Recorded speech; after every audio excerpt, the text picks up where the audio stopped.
Então é o seguinte, o tema que a gente colocou é como implantar um sistema de gerenciamento de manutenção do zero, né? E a grande pergunta é por onde começar. Então, eu e o Eymar, inclusive, trabalhamos juntos em uma empresa que não tinha nada, absolutamente nada, zero. Tá? Não tinha nenhum computador sequer, muito menos um planejamento de manutenção, então não tinha nada. A gente tinha que chegar lá e implantar um sistema de gerenciamento de manutenção. E todas essas são ferramentas de manutenção. E isso, geralmente, confunde ao invés de ajudar. Então, por exemplo, o que a gente já viu muito acontecer é uma pessoa sai da empresa, vai fazer um curso de análise de falha, por exemplo. Aí depois ele volta para a empresa e quer aplicar análise de falha em tudo. E isso não é o que é o melhor. Tem várias ferramentas muito boas, por exemplo. Eu já vi muita gente falar mal, por exemplo, do FMEA ou do RCM. Por quê? Porque foi aplicado talvez de forma errada, talvez no momento errado, enfim. São ferramentas muito boas, mas não dá para a gente aplicar tudo. Então, imagina esse emaranhado de ferramentas. Se a gente não conseguir linkar elas de uma forma lógica e simples, a gente se perde ao invés de nos ajudar. Então, alguns conceitos iniciais só para a gente começar, para quem não é da área de manutenção, para quem eu vou chover numa olhada, mas para quem não é, só para a gente alinhar alguns conceitos, tá? Manutenção, na verdade, ele deriva de duas palavras em latim que é manus e tenere, ou seja, ter à mão, manter o que tem. Na verdade, a manutenção hoje, ela tem um significado muito mais amplo do que isso, porque a gente não só mantém os equipamentos em funcionamento, a gente melhora eles para ter uma maior produtividade. Então é muito mais do que só manter, a gente está em constante melhoria aí do desempenho da... Eu sou formado em engenharia mecânica. Na minha época, assim, não sei se hoje ainda mas 80% ou mais das pessoas que formam engenharia mecânica vão para manutenção, né? Produção também tem bastante, mas ainda já vai mais para a parte de processo, produção, mas engenharia mecânica. Então vamos lá, a manutenção então, para ela existir, assim, vamos começar, existe um setor dentro da empresa, que é o setor de manutenção, que tem uma finalidade de cuidar dos equipamentos, de melhorar os equipamentos, melhorar o desempenho, de manter eles em funcionamento, etc. E aí, para a gente iniciar um trabalho, a gente tem que determinar a missão, visão e valores da manutenção. Então, primeiro, missão da manutenção. Qual que é a missão? Missão é o nome mesmo, missão, tá? O que a gente está aqui para fazer? Para prover disponibilidade e desempenho dos equipamentos. Enfim, é uma frase, tá? Missão em uma frase, resumida em uma frase. A visão já é uma projeção de futuro. É a gente falar assim, o que a gente quer ser daqui a uns 5 anos, por exemplo. De preferência, colocar uma meta inclusa ali na frase. Ser referência de manutenção com índice superior a 95% de disponibilidade, por exemplo. Quem ainda não está entendendo as palavras técnicas, a gente vai falar um pouco aqui. Disponibilidade é um indicador, então só falar o seguinte, que a visão, se você projeta o futuro, é interessante que você projete numericamente, que você tenha isso palpável para atingir esse resultado. E valores da manutenção são alguns itens, 5 a 7 itens aproximadamente, também não muita coisa, mas que falam os valores daquele setor de manutenção que através da missão vai buscar a visão.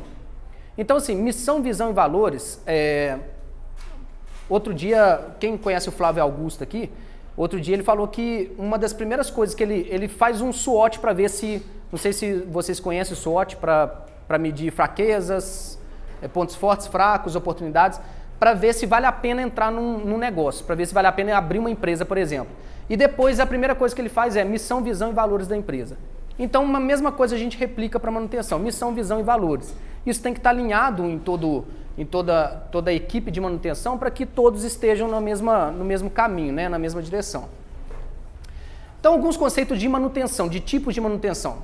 Manutenção corretiva é aquela que você deixa de exercer a função que o equipamento tem para exercer. Por exemplo, vamos falar de um carro.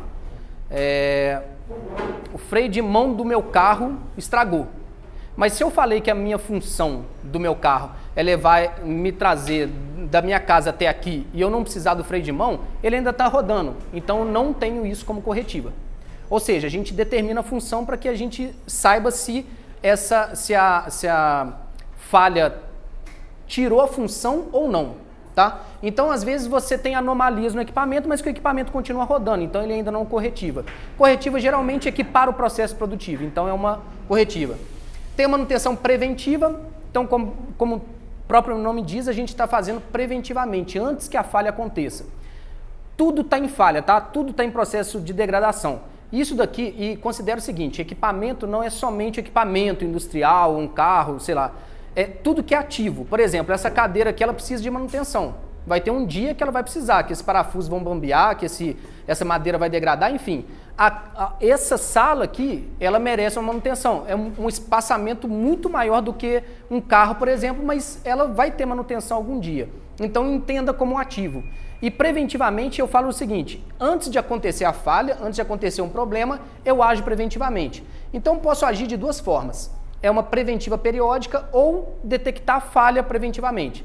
Então preventiva periódica, por exemplo no carro, a cada 10.000 horas eu troco o óleo do carro. Então não importa como que está o estado do óleo, de 10 em 10.000 horas eu vou lá e troco o óleo do carro, troco o filtro, etc. Ou ainda, de mês em mês eu faço manutenção mensal, ou semanal, ou semestral, quinzenal. Então isso também a gente vai falar como é que a gente pode gerir isso daqui. Mas periodicamente eu não quero saber como que está a condição do equipamento. Eu simplesmente vou e troco uma peça ou faço a manutenção.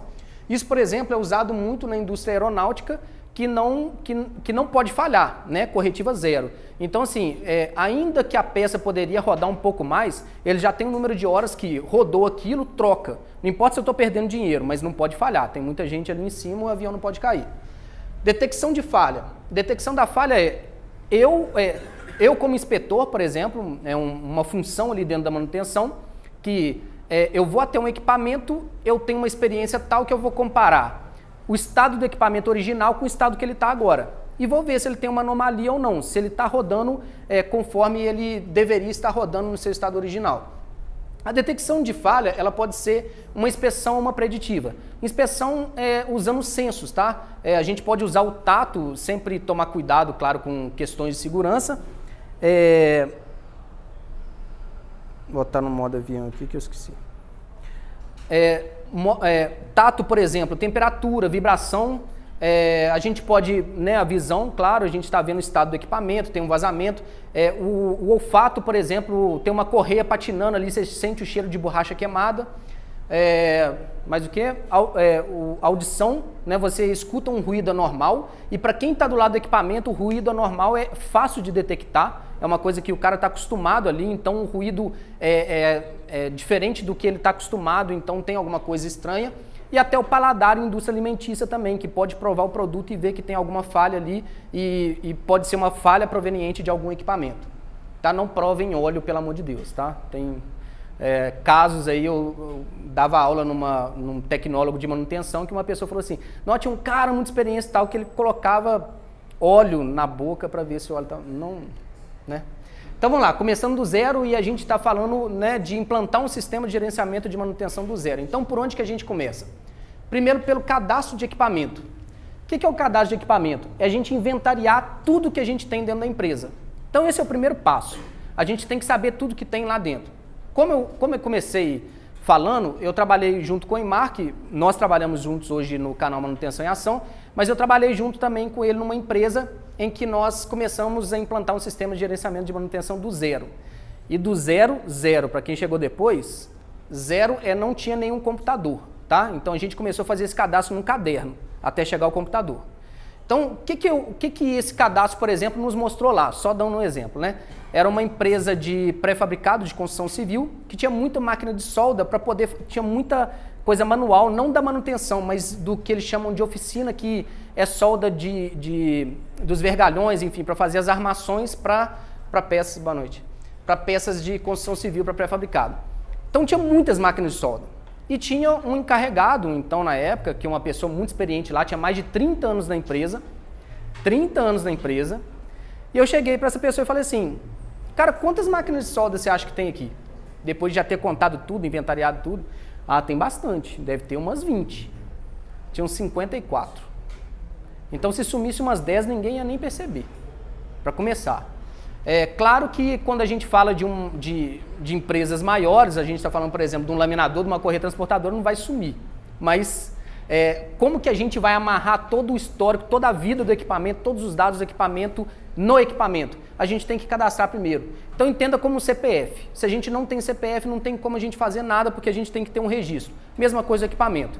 Só que a gente cadastra esse equipamento como se fosse um endereço. Então imagina o seguinte, nós estamos aqui em BH, no estado de Minas Gerais, no país Brasil, América do Sul, planeta Terra e por aí vai.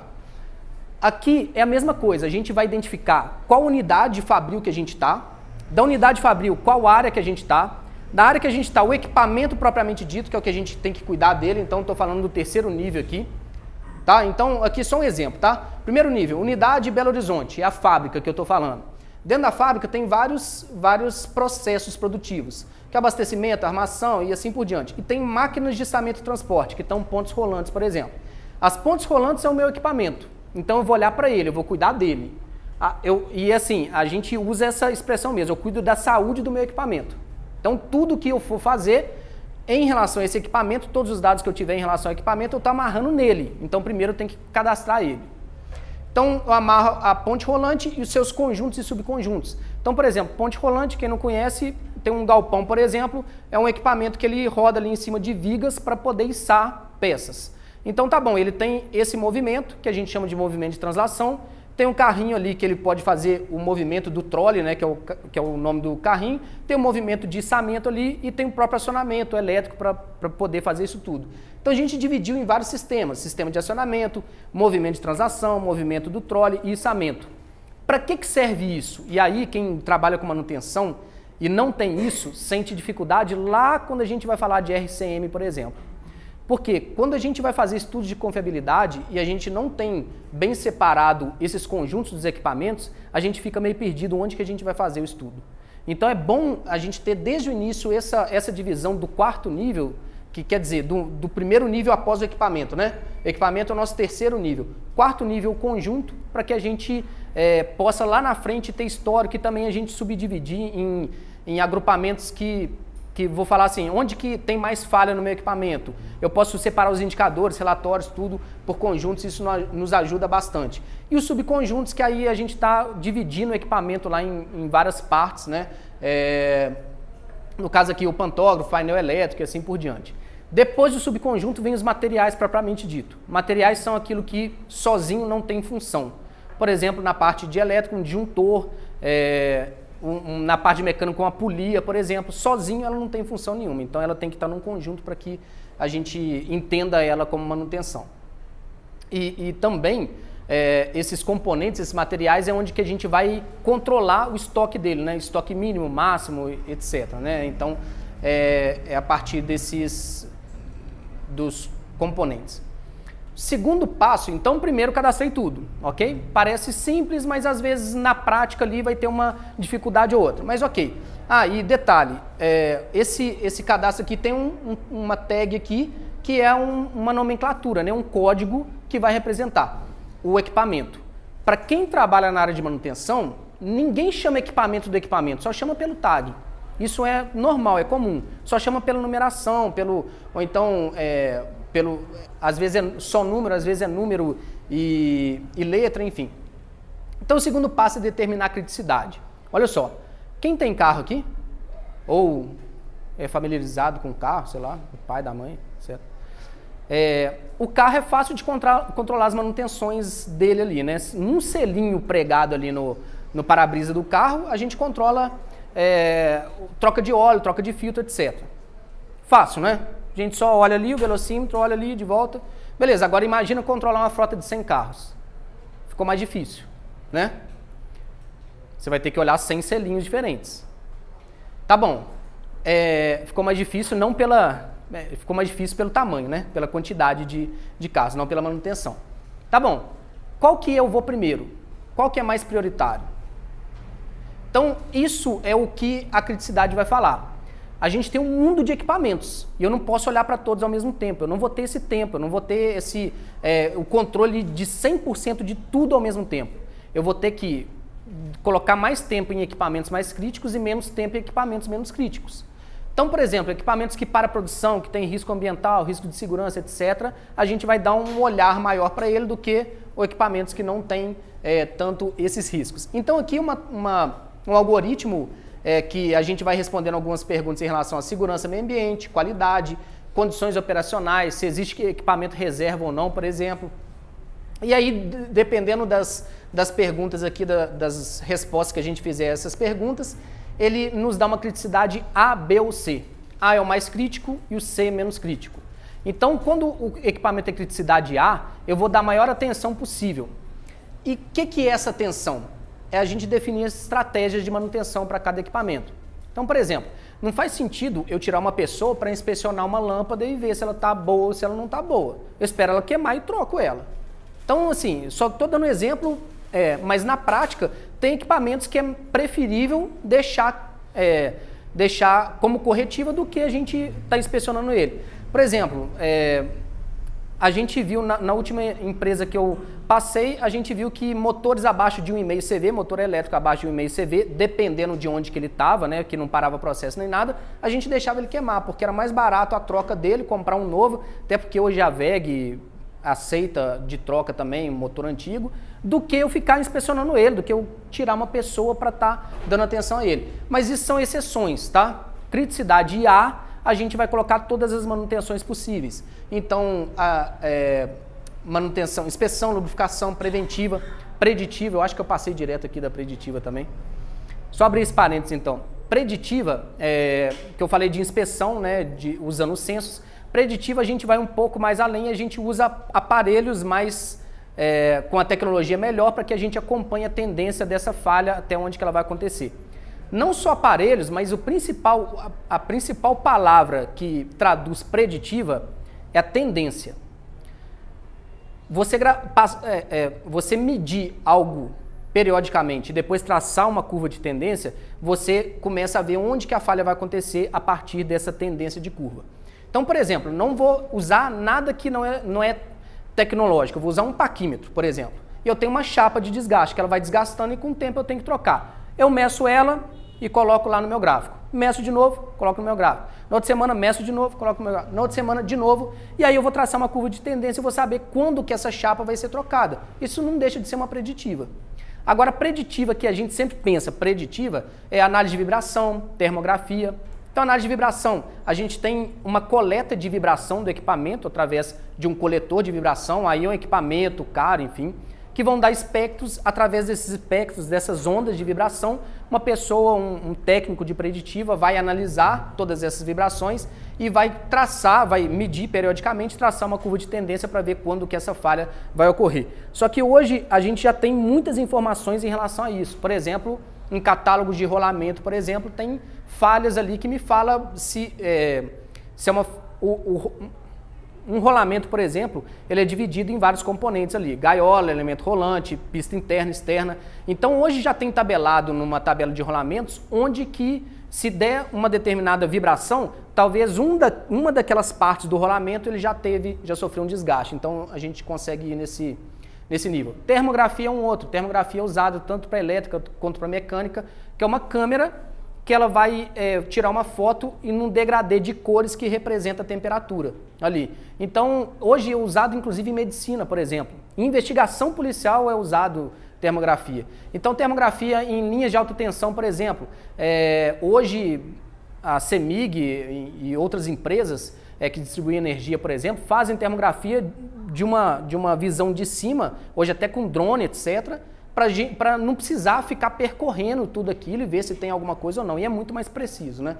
Então, a preditiva custa caro, geralmente. Então, também a gente tem que ver se vale a pena ou não colocar essa energia naquele equipamento. Então, tudo parte da criticidade para eu traçar estratégia justamente por isso. Não só pelo tempo que eu vou tirar para o meu equipamento, mas também para o que vai me custar essa manutenção. Ainda que seja preventiva, tem um custo, né? E aí, eu determinei as estratégias de manutenção, vou traçar o plano mestre de manutenção. O que é o plano mestre de manutenção? Todas as telas ficaram um pouco pequenas aqui, né? Eu achei que... Enfim, todos os itens que eu vou fazer manutenção no equipamento. Não importa se é um item, se vai um mecânico ou um eletricista, Não importa se é semanal, ou quinzenal, ou mensal, não importa se é uma inspeção, uma preditiva, uma lubrificação, eu coloco tudo aqui, e por isso chama plano mestre de manutenção. Depois a gente vai dividir esse para gerar os planos de manutenção. Plano mestre de manutenção, mesma coisa. Isso daqui, por exemplo, quem trabalha na área de manutenção também, não sei se vocês já passaram por isso. Surgiu um plano de ação, não importa o motivo, tal, que era revisar o plano e um plano de manutenção de determinado equipamento e incluir um item. E você não sabia se tem esse item ou não. Você vai ter que ir lá no sistema, olhar um por um plano. Se tivesse esse plano mestre, você já ia direto e olhava se tinha ou não tinha. Essa também é um dos fatores importantes de ter um plano mestre de manutenção. E se a gente está começando do zero, não deixa de fazer o plano mestre, que é muito importante por problemas futuros, aí ele vai nos ajudar bastante. E não só problemas futuros, mas organizar toda essa gestão da manutenção. Então, estou colocando todos os itens da manutenção, do plano de manutenção, para que a gente saiba o que fazer naquele equipamento. E aí, depois dos itens, oficina, se é uma elétrica ou mecânica, porque uma pessoa vai ter uma especialidade, outra pessoa vai ter outra, né? Quem mexe em elétrica tem que ter NR10, tem que ter alguns treinamentos que mecânica não tem todo, enfim. Periodicidade, se é uma manutenção semanal ou quinzenal ou mensal, não sei se se dá para ver aí, mas vocês repararam, mas por exemplo tem 14 ou 28. A gente sempre, quando eu trabalho sempre com múltiplo de 7. Então semanal 7, quinzenal 14, não 15. Mensal 28, não 30. Por quê? Porque eu tenho certeza que sempre vai cair no mesmo dia da semana. Isso fica mais fácil da gente gerir também. Às vezes a manutenção cai no final de semana e a gente viu que, enfim. Então, múltiplo de 7 é sempre melhor. Estratégia, inspeção preditiva, lubrificação. Então, justamente também para a gente separar, para que eu saiba tudo isso daqui depois vai gerar uma ordem de serviço, um documento que a pessoa vai lá fazer a manutenção. E se eu coloco tudo embolado, essa ordem de serviço seria uma para uma pessoa, essa para outra e assim por diante. E o equipamento parado ou em funcionamento. Por quê? Porque, por exemplo, vão ter inspeções que é com o equipamento em funcionamento. Eu tenho que escutar o ruído ali. Então, ele tem que estar em funcionamento. E tem manutenções que vão ser com o equipamento parado, por exemplo, a troca de um componente. Ele tem que estar parado. Então, por que é importante fazer isso também? Porque a gente vai ter que programar essa ordem de serviço. E a gente programa com a produção. E a produção vai ter que parar o equipamento para fazer a manutenção. E existe uma briga aí ou não? Está até dividida a sala aqui, o processo está mais para cá, a produção, né? Engenharia de produção, engenharia mecânica. Quase sempre, né? O que eu tenho para falar com essas brigas em relação à manutenção? E o pessoal de manutenção não briga comigo não, tá? Não importa parar ou não o equipamento. Importa o que a gente vai ter de resultado. Muitas vezes eu trabalhei por várias semanas, construindo um cronograma gigantesco, colocando todos os materiais, etc, etc, etc, e na hora de parar, não parou. E aí eu vou ficar com raiva disso? Não, eu tenho que entender. Não parou por quê? E é uma decisão estratégica da empresa. É preferível parar em outro momento, porque, enfim. Agora, é claro que nós da manutenção, nós vamos falar os riscos que correm ou não. Porque se foi programada aquela manutenção naquele momento, é porque precisava fazer manutenção, senão não programaria. Agora, a gente vai ter que medir o risco ou não. Tá bom, eu vou adiar por uma semana. Tem risco ou não? Não vejo tanto risco assim. Beleza, então adia e vai. Mas sempre colocar os riscos em pauta, porque não adianta ficar... Briga em qualquer setor não adianta nada. Só gera estresse e não gera resultado. Aí a gente vai para o plano de 52 semanas. Então, todas essas linhas aqui, a gente vai agrupar elas de acordo com essas quatro variações. Então, por exemplo, essas 4 linhas aqui de cima é uma inspeção elétrica mensal com equipamento parado. Já essas 3 aqui é uma preventiva quinzenal elétrica com equipamento parado. Então, vou agrupando tudo isso em todas essas variações dessas 4 colunas aqui para gerar os planos de manutenção propriamente dito. Então, tem um plano de... Tudo isso eu estou falando de um mesmo equipamento. Ó, começou a ficar mais complicado, né? A gente gera 2.000 equipamentos, tá? Eu estou falando de um. E eu não estou colocando o plano de manutenção inteiro. E esse aqui é um equipamento, é uma ponte rolante, é simples, tá? começou a ficar complicado, né? Então, assim, entenda que não tem nada de complicado em relação, por exemplo, a um cálculo, a uma mecânica dos fluidos, a termodinâmica. Não é essa complicação, mas a complicação que é um volume muito grande, é um volume de informações muito grande, que se a gente não tiver muito bem organizado, nós vamos nos perder ali. Então, esse é o negócio. A gente tem que ter uma organização muito forte para que a gente não se perca na gestão. E aí, então, vai para o plano de 52 semanas. Plano de 52 semanas, como o próprio nome diz, 52 semanas, é porque o ano tem 52 semanas. Então, estou fazendo o plano anual de equipamento. O que eu faço? Cada linha dessa daqui, ó, maior, eu tenho um equipamento, ok? E aqui essas colunas são as 52 semanas do ano. Nem coube aqui no slide, enfim, está metade aqui. E aí eu vou falar, para aquele equipamento, na semana 1, eu vou ter uma inspeção mecânica com o equipamento parado. Na semana 2, eu vou ter uma inspeção elétrica com o equipamento em funcionamento. E assim por diante. Então, esse mapa vai fazer com que eu controle todas as minhas manutenções. É só eu olhar para ele, entre aspas, tá? É só eu olhar, por exemplo, eu estou na semana 20. Eu olho na semana 20, aqui nessa coluna, e vejo todas as manutenções que vão ter. Então, eu tenho controle sobre todos os meus equipamentos, sobre todas as manutenções que eu tenho que fazer. Então, esse também é um mapa que eu sempre, onde que eu trabalhava, eu sempre imprimia grande para estar à vista, para ficar mais fácil ali da gente controlar. Então, isso daqui, claro que isso tudo assim, quanto maior o volume, mais a necessidade de ter um sistema informatizado, ter um software de manutenção para controlar isso tudo, mas independente disso, é interessante que a gente tenha esses controles em gestão à vista que facilita muito, né? A gente olhar para um mapa e ver o que a gente tem que controlar, o que a gente tem que fazer.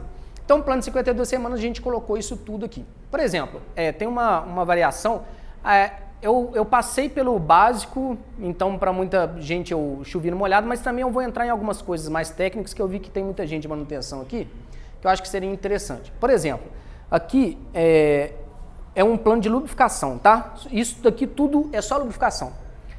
E a gente separou em rotas, então aqui não é equipamento, é britagem, é uma área. O que a gente fez? Quando eu cheguei em uma outra empresa, enfim, o lubrificador ele tinha um bolo de ordem de serviço desse tamanho assim. Aí eu peguei a primeira coisa e falei, joga tudo fora. Você não está aqui para ficar organizando ordem de serviço, preenchendo. Nós, planejamento, vamos organizar isso tudo em uma rota que o cara vai sair do primeiro equipamento, numa rota de processo, do primeiro equipamento vai até percorrer todo o processo até no último equipamento. E com uma folha só, com uma pregado, né? Tinha rotas gigantes, com várias folhas. Mas numa única ordem de serviço. Então a gente agrupou várias ordens ali em uma única que a gente chamou de rota e essa rota ele ia percorrendo. Então o lubrificador não tinha trabalho nenhum. Pelo contrário, você dá um bolo de ordem de serviço assim, com certeza ele não vai levar para a área. Então assim, todas as ordens de serviço que eu entregava, eu falava assim, eu quero ver sujo de graxa, porque senão você não está levando para a área. Então ele pegava e ia seguindo. Então assim, é muito fácil de passar direto de algum ponto de lubrificação. Então, ali, como ele vai pegar o documento e vai realmente usar, ele vai ticando cada um dos pontos de lubrificação e não vai esquecer de nenhum. Então, assim, muitas vezes, vamos lá, da manutenção de novo, levanta a mão, por favor. Quem é da execução, continua com a mão levantada. Só 2. Quem é do planejamento? Quem não é de nenhum dos dois?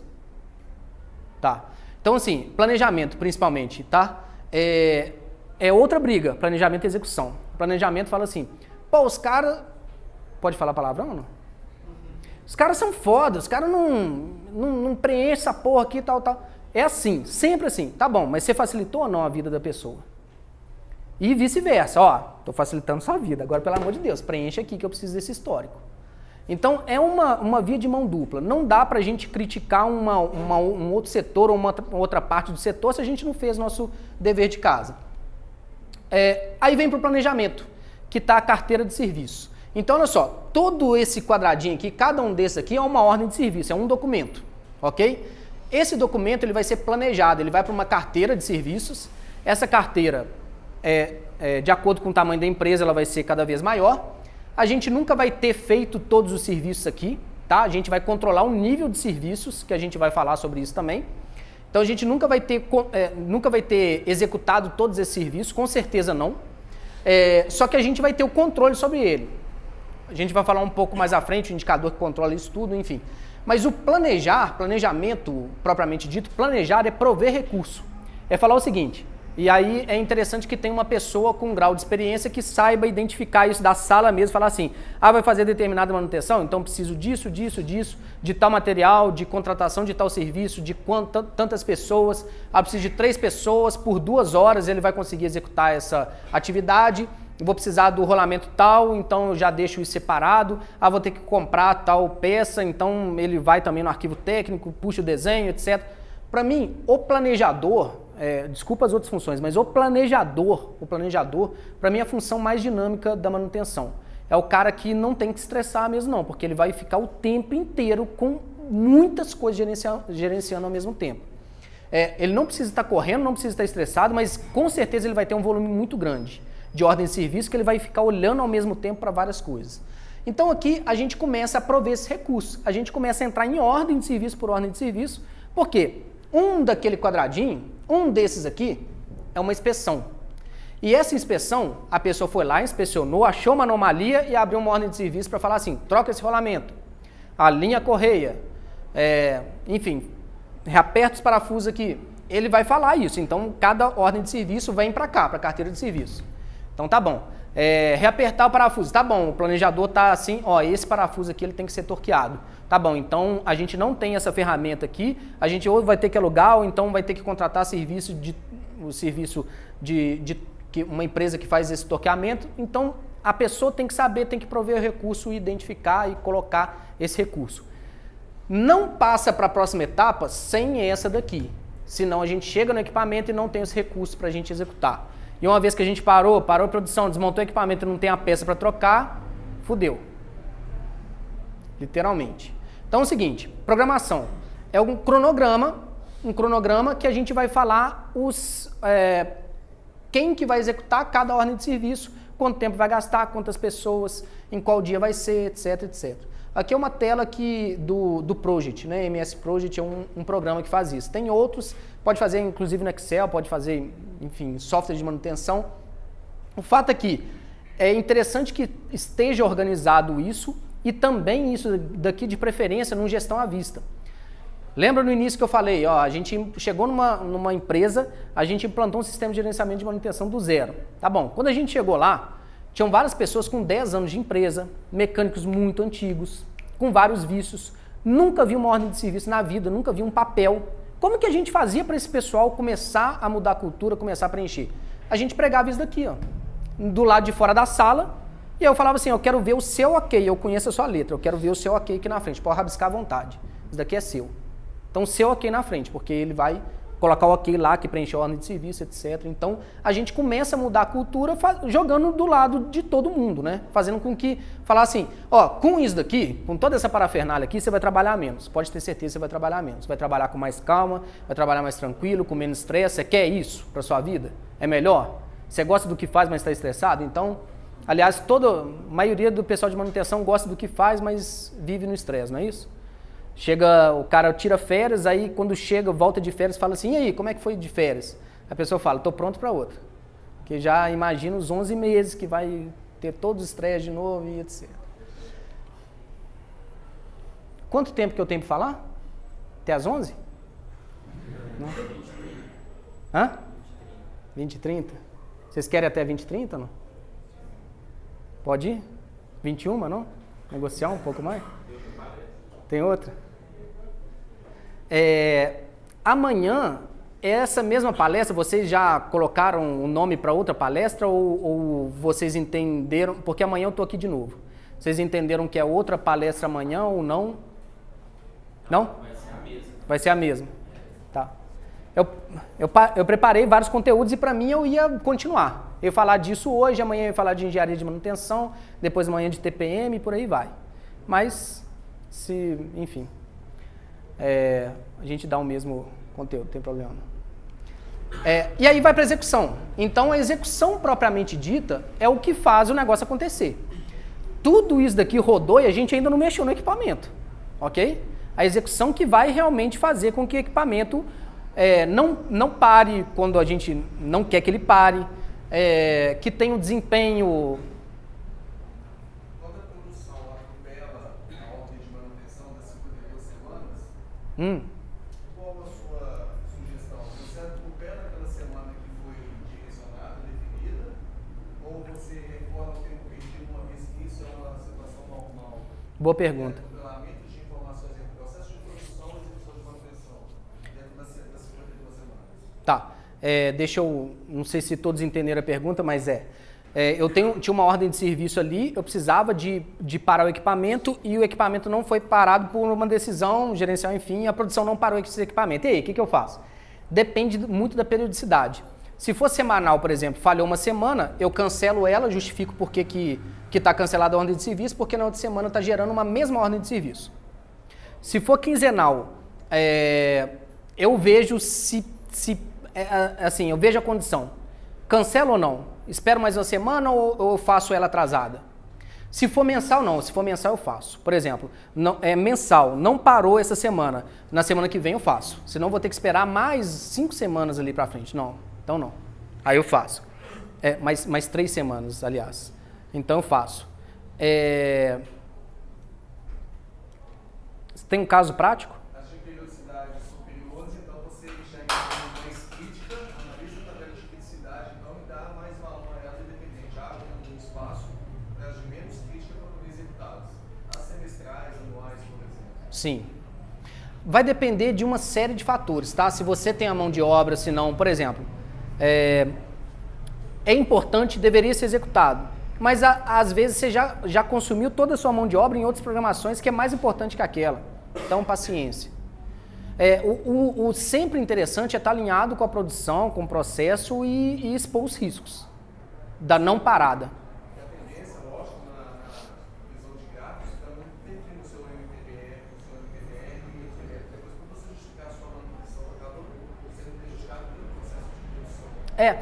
Mas assim, interfere, mas olha só que interessante. MTBF, por exemplo, é um indicador Mean Time Between Failure, tempo médio entre falhas. Se ele não parou, provavelmente você até melhorou o MTBF. Talvez. Então assim, talvez não. Mas assim, é um risco, é sempre expor o risco. Ó, existe esse risco. Nós temos que estar cientes, todos nós, e assumimos o risco juntos. Tá? Então é sempre pensar assim. Mas você tem algum pontual, algum que... Não, exclusivamente, até você pode pegar um ponto de volante, você vê um processo semestral, que você pula esse processo em função de produção, e por azar, por felicidade, ela quebra na semana seguinte. Aí você justifica pelo processo, você para a metade do processo de produção, função de equipamento. Beleza. Por isso que eu perguntei se tem algum pontual, e é sempre bom, principalmente o pessoal de manutenção, vamos conversar, que eu acho que nessa troca de experiência que vem coisas boas para serem faladas que talvez não esteja falando. Ponte rolante, principalmente analisa segurança. Não existe não parar se existe risco de segurança. Cabo de aço precisa trocar. Não vai parar. Não, vai parar. Você chama o papo aqui, que eu tô aqui e vai parar.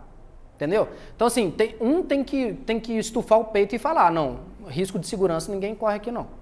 Vai cair uma peça aqui e vai matar alguém, então para. Ah, mas precisa produzir, mas precisa antes cuidar da vida de todo mundo que está aqui dentro. Risco ambiental, mesma coisa. Hoje a gente sabe, a Samarco lá mostra muita coisa, a gente não precisa falar muita coisa. E assim, às vezes, quem segurou, difícil falar isso, tá? Não sei de nada de lá. Mas às vezes quem segurou depois que aconteceu, não estava nem sabendo, por exemplo. Às vezes as pessoas não expuseram o risco mesmo, tá acontecendo isso. Enfim, vai saber. Tá? Não sei nada de lá, mas... então a gente tem que tomar muito cuidado com isso. A produção não para com risco, por exemplo, a aviação. Não, mas roda mais uma. Só mais uma viagem aí. Só mais uma viagem caiu. Então não dá. Obrigado pela pergunta. A execução. Então, a execução tudo isso gira para que a execução aconteça, para que exista manutenção no equipamento. Então, a execução que vai fazer com que o equipamento tenha um maior desempenho, não pare quando a gente não quer que pare. E aí vai para o controle, para os indicadores. Então, a gente fecha o ciclo. O que são esses indicadores? Aqui é uma matriz de indicadores, por exemplo, aqui os indicadores, né? Por exemplo, custo de manutenção, breakdown, MTBF, MTTR, disponibilidade, índice de retrabalho, backlog, e por aí vai. Tem vários indicadores, cumprimento da programação e assim por diante. As definições, fórmula dos indicadores, tá bom. O que são indicadores? São geralmente em forma de gráficos que a gente controla a partir de uma medição e a gente vai ver essa análise desses indicadores, ele vai nos falar se a gente está indo no caminho certo ou não. Então, basicamente, os indicadores é a nossa bússola. Nós estamos indo bem ou estamos indo mal? Não sei, olha os indicadores que você vai saber se está indo bem ou se está indo mal. Então, indicador de custo de manutenção e o OEE, que eu falo mais da disponibilidade aqui, que está mais atrelado à manutenção, que era o terceiro dia eu ia falar só desse indicador aqui. Mas tudo bem, o custo de manutenção e a disponibilidade, para mim, eu julgo os indicadores mais importantes da manutenção. Depende do mercado, depende de qual situação, mas em geral, em mais de 90% aí das indústrias, os indicadores mais importantes são esses. Custo de manutenção, menor custo é o melhor? Menor custo é o melhor custo? Não? Qual que é o melhor custo? Que traz mais resultado. O custo ótimo é o melhor, é o que traz mais resultado. Se for para gastar mais, mas para ganhar mais, é melhor, né? Então, a gente, mais uma vez, né? Nós da manutenção, nós temos que entender o seguinte, a não ser que tem alguém da manutenção que trabalha numa empresa prestadora de serviço de manutenção, ou não? Todos que estão na manutenção trabalham fabricando alguma coisa, né? Então, não? Trabalha em serviço?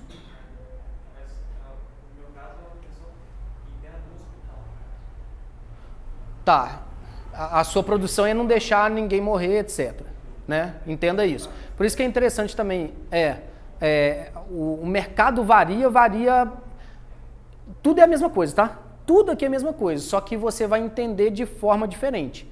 Você não vai pensar em parar a produção, você vai pensar em não parar aquele equipamento quando você precisa, enfim, da saúde do paciente. Você também? Pois é, mas você é numa prestadora de serviço que presta serviço ali. Então, fora de estrada não pode parar. Tá.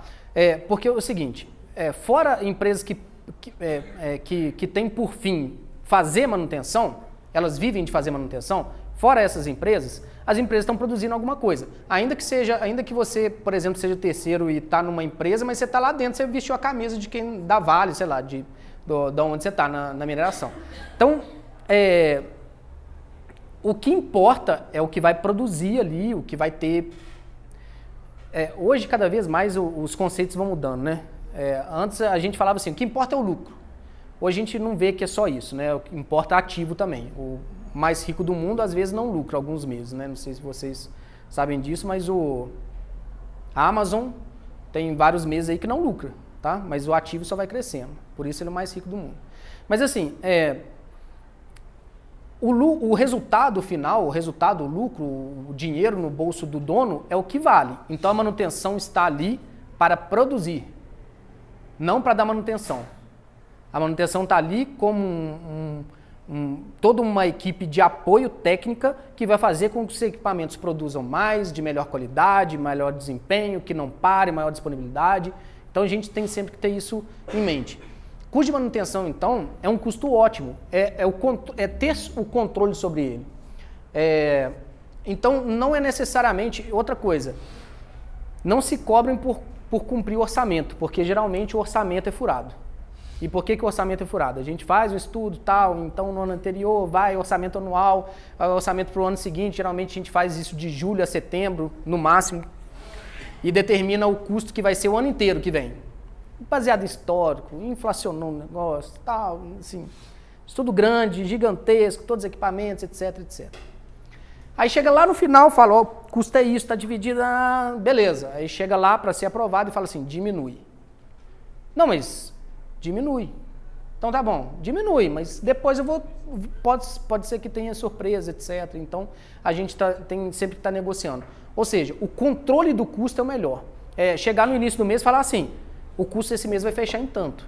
Ah, mas vai fechar acima. Eu sei que vai fechar acima, mas vai fechar em tanto. Você tem controle, você está falando, ó, tá na minha mão. Eu não vou fechar nem mais nem menos, pode ser que feche menos, mas mais do que isso não fecha. Então você mostra que tem um controle sobre o custo. Disponibilidade dos equipamentos é o equipamento estar disponível para produzir. Então, na área médica, por exemplo, se você lá na hora que está precisando uma cirurgia tal, o equipamento falha, como é que faz? Né? Então ele tem que estar disponível para produzir e produzir, né? Propriamente dito. Não basta estar disponível, ele tem que produzir. Então, alguns indicadores que é interessante a gente falar aqui nesse ciclo são os cumprimentos. Cumprimento do plano preventivo, que a gente está medindo o plano de 52 semanas, justamente isso, né? Desculpa o seu nome? Wesley. O que o Wesley perguntou e se falha a manutenção? Tá bom, eu não deixei de cumprir alguma coisa. Então também no meu indicador vai falar, eu não cumpri 100% do plano preventivo, eu deixei de fazer alguma coisa. Então esse cumprimento é medido em percentual, né? 100% cumpri tudo, 0 não cumpri nada. E aí divide o número de ordens de serviço ou de horas ou de HH, não importa. Outra coisa também, não se prenda à medição. Tá certo medir assim ou tá errado medir assim? Não, a sua interpretação que tá certa ou errada. Como o indicador é medido? É dessa forma. Ok, então vou interpretar ele dessa forma.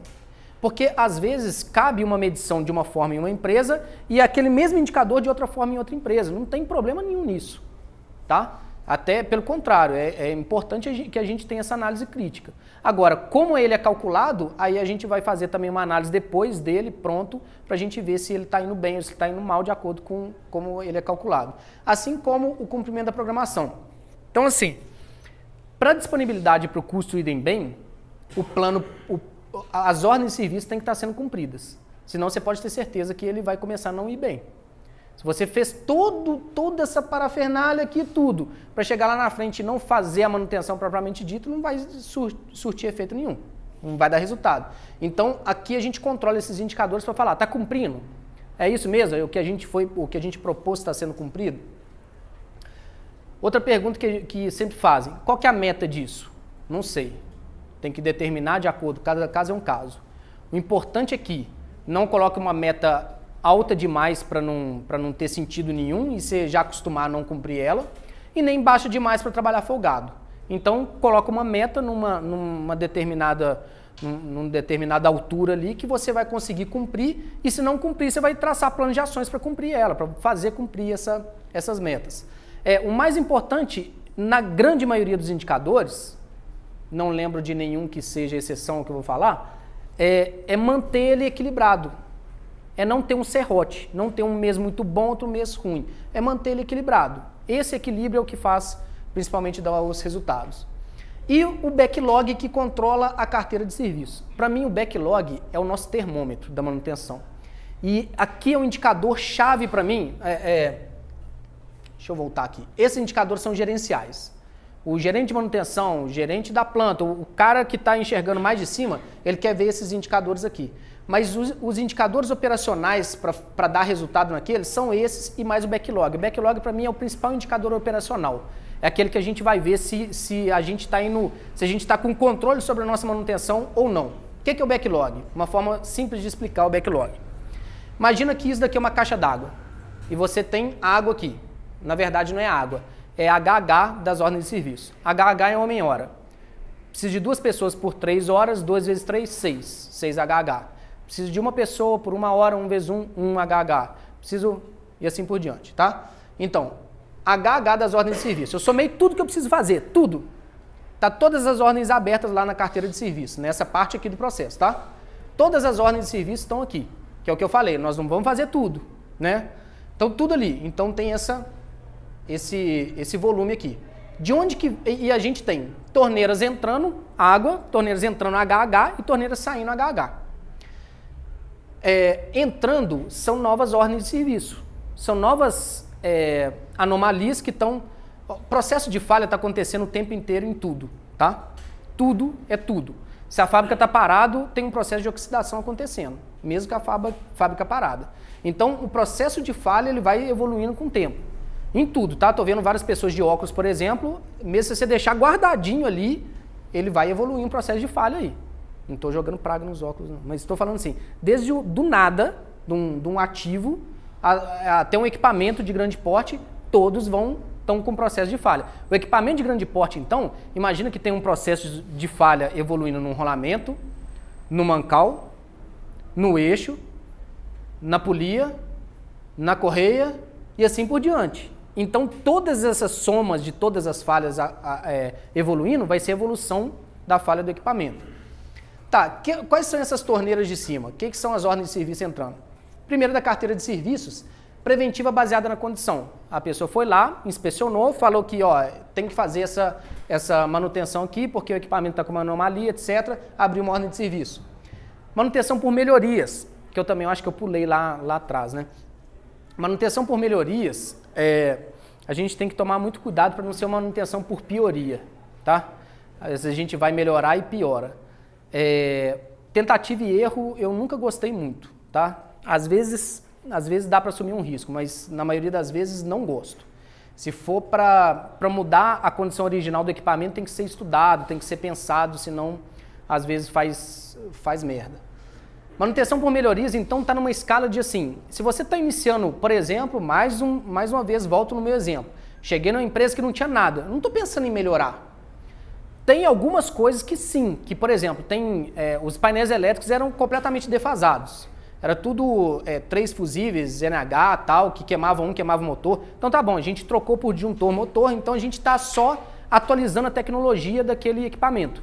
Agora, nós não estamos tirando a originalidade do equipamento assim, de forma brusca, dele funcionar de forma diferente. E sim só atualizando a tecnologia. Então manutenção por melhorias, prevenção de acidentes. Tem muita coisa que vai para manutenção, querendo ou não. Tem que instalar um corrimão aqui, né? Manutenção. Ele que é o técnico, que vai saber, tal. Meio ambiente, questões de meio ambiente, por exemplo, filtros de mangue, etc. E a outra torneira do plano de 52 semanas, né? Que é aquilo que já está previsto o ano inteiro, que são inspeções preditiva, preventiva periódica, lubrificação, assim por diante. Todos esses, então, são tipos de ordem de serviço que só está enchendo a caixa. E o que está esvaziando a caixa? A execução, propriamente dito. Agora, as ordens de serviço executadas que não geraram retrabalho é que estão esgotando. Agora, se eu fui lá, fiz e vou ter que fazer de novo, você vai ter que fazer todo o ciclo de novo. Então, o retrabalho é um veneno. O retrabalho você vai ter que... Você não adiantou nada. Você fez todo aquele ciclo, foi lá e executou. Agora você vai ter que fazer de novo. Então, gira o ciclo de novo, hora de todo mundo ali, etc, etc. Para parar o equipamento de novo e por aí vai. Então, o retrabalho nada mais fez do que isso daqui. Tirou a água daqui e voltou para a caixa d'água. Beleza. Então, o que o backlog tem a ver com isso? O backlog, uma vez por semana, a gente fecha todas as torneiras, todas as 4 torneiras, ou seja, tira uma foto daquele momento ali e mede esse nível. O nível está medindo em HH, certo? HH é homem-hora. Se eu divido pelo número de pessoas que eu tenho, estou dividindo por homem. Homem-hora dividido por homem, corta homem com homem, sobra hora. Então o backlog é medido em horas. E o que ele me diz? Me diz o seguinte, o retrato que eu tirei essa semana me fala que se eu parar a fábrica hoje, com todo o pessoal que eu tenho de manutenção, eu consigo executar tudo que eu tenho que fazer para deixar a fábrica zerada em 1 mês, em 2 meses. Trabalhando as 8 horas por dia, sei lá, a carga de trabalho que geralmente é. Então, o backlog me fala principalmente isso. Se a caixa está subindo, nós estamos perdendo o controle. Nós não estamos executando o suficiente para o tanto que está entrando. Por que isso? Por, sei lá, N motivos. Às vezes falta gente para executar. Às vezes está puxando demais a produção dos equipamentos, ele não aguenta tudo isso. Às vezes falta de gestão mesmo. Não está gerindo bem a manutenção. E se ele estiver esvaziando demais? Eu acho que não tem nenhum caso aqui, né? De esvaziando demais. Se estiver esvaziando demais, às vezes tem gente demais. Eu nunca vi esvaziar demais aqui, mas, enfim, Então, por exemplo, o backlog de uma indústria aeronáutica, ele está zeradinho ali, ó, zeradinho que eu digo assim, ele não sai desse patamar aqui, que é tudo baseado em preventiva periódica. Então, deu a hora, foi lá e trocou, deu a hora, foi lá e trocou. Então, ele sempre vai estar no mesmo nível, ele vai estar controladinho. Tem alguém na indústria aeronáutica aqui? Hospitalar, mesma coisa, deveria estar tudo zeradinho, não pode falhar, não existe a possibilidade de falha. Às vezes custa mais caro ter um equipamento reserva que não valeria a pena, por exemplo, numa indústria, numa produção, mas para o hospitalar deveria, né? Às vezes enfim. Então, o backlog, esse é um gráfico de backlog, aqui são as semanas do ano, 52 semanas, que semana a semana a gente foi medindo a hora aqui. Olha só, essa foi na empresa que a gente começou a trabalhar. E a gente começou a medir aqui, e olha a meta. Não cumpri a meta mês nenhum, certo? O indicador tá bom ou tá ruim? Tá ruim, né? Não tá ruim. Eu estava começando a medir ele. Eu tive que partir por um parâmetro. Vou colocar uma meta, vamos ver o que dá. O indicador ele não variou muito aqui, ó. Olha o número de horas, 250, 250, aqui é 200, aqui é 300. Olha o número de horas. Se ele está com pequena variação assim, tá ótimo. Eu só tenho que calibrar minha meta depois. Então não quer dizer que a meta, ele está acima da meta, está ruim. Eu tenho que interpretar ele porque a meta eu tive que chutar uma inicialmente, tá? Então eu chutei, fui otimista, né? A gente tem que ser otimista. Porque se o chute for o ideal da empresa, tá horrível. Se o chute for uma É porque eu não tinha nada, né? Eu entrei numa empresa, não tinha nada de sistema de gerenciamento de manutenção, não tinha nada. Aí eu fui começar a medir isso, tá? Então eu tinha que partir por um parâmetro. Eu peguei um benchmark mundial, uma empresa que não tinha nada, eu fui otimista demais. 180 horas aqui. Então parti por uma, vamos lá, vamos ver o que dá. Depois eu calibro essa meta. Depois eu subo ela e falo assim, não, nós temos que trabalhar com a meta aqui. Agora se eu ver que está subindo ou descendo, só que como que eu calibraria essa meta, hoje aqui vendo isso, eu calibraria pela menor. Se um dia eu cheguei na menor aqui, eu posso me esforçar um pouquinho para ser um pouco melhor. Então, mas aqui foi chutado para começar a medir, entendeu? Não tinha nada, então tem que partir, né? Tem que partir por um chute aí. Mas é isso, tem que sempre... Tá bom, agora tá calibrada a meta, tá indo acima da meta, não tá cumprindo a meta, o que a gente faz? A gente cria planos de ações, a gente vê o porquê que não está cumprindo a meta, cria planos de ações para começar a cumprir a meta. Às vezes, em algumas situações, por N motivos, geralmente ligados à produção de uma produção anormal de alguns meses que foram tendo, por exemplo, trabalhou 3, 4 meses numa produção muito forte, numa produção máxima ali, que, enfim, e não podia parar muito equipamento, etc, o backlog subiu. O que a gente faz? A gente contrata uma mão de obra extra por uma manutenção, por exemplo, faz uma manutenção um pouco maior, de, sei lá, mais de um dia, e contrata um monte de gente, aí abaixa o backlog e volta para o normal de novo e vai. Então isso também mostra. Porque assim, uma vez que por problema que não veio externo, que veio da manutenção, que às vezes não é nem problema, né? É bom, está produzindo mais, etc. A empresa no final do ano lucrou mais no final do ano. Só que a manutenção perdeu o controle por conta disso. Então, como que vai fazer? Contrata mais mão de obra, contrata gente por uma manutenção, por 2 manutenções, para fazer aquele multirão só para voltar e depois mantém. Então, todos esses indicadores são nossa bússola, né? Que nos direciona para ver se a gente está no sentido certo. Para encerrar, eu gosto dessa foto aqui, sempre é muito usada, né? O iceberg, a gente sempre fala assim, a ponta do iceberg, porque a maior parte está para baixo. Né? O básico bem feito vale mais do que as ferramentas de classe mundial, World Class Maintenance, de manutenção de classe mundial mal executadas. Se eu chegasse numa empresa que não tivesse nada e quisesse fazer análise de falha em tudo, eu não tenho nem cadastro no meu equipamento. Então, primeiro eu tenho que rodar esse ciclo básico. Por isso foi o nosso primeiro tema aqui. Para mim, amanhã seria outro. Mas lamento porque esse é só o início, é só a ponta do iceberg. A gente tem mais muito conteúdo para falar aqui. Então, o básico bem feito, ele vai representar 80% do resultado. Os outros 20% é o que a gente vai começar a usar outras ferramentas para a gente aparar as arestas ali e gerar os outros 20%. Quem chegou atrasado, só passar essa tela. Eu junto com o Eimar, aqui nós temos um canal chamado Manutenção em Ação. A gente está no Instagram, Facebook, YouTube, LinkedIn, nos acha no Google também, manutençãoemação.com.br. A gente tem um podcast, quem não conhece podcast, é um aplicativo, também pode acessar via Explorer, enfim, no computador, que é como se fosse um YouTube de áudio, né? Que você pode baixar os áudios, escutar eles offline também. A gente também está no podcast, Até há pouco tempo, digitava manutenção, é só a gente que aparecia. E aí eu coloquei aqui também, a gente tem uma lista de transmissão do WhatsApp, esse é meu número, se quiserem participar da nossa lista de transmissão, também é só me mandar uma mensagem com o seu nome, gravo o meu, porque a gente está mandando conteúdo, e se na lista de transmissão o WhatsApp só manda para quem gravou esse nome, tá? E aí a gente tem esse canal distribuindo conteúdo, então o conteúdo que eu não falei aqui tem muita coisa lá, a gente publica todos os dias, tá? Em todas essas redes sociais, todos os dias tem conteúdo.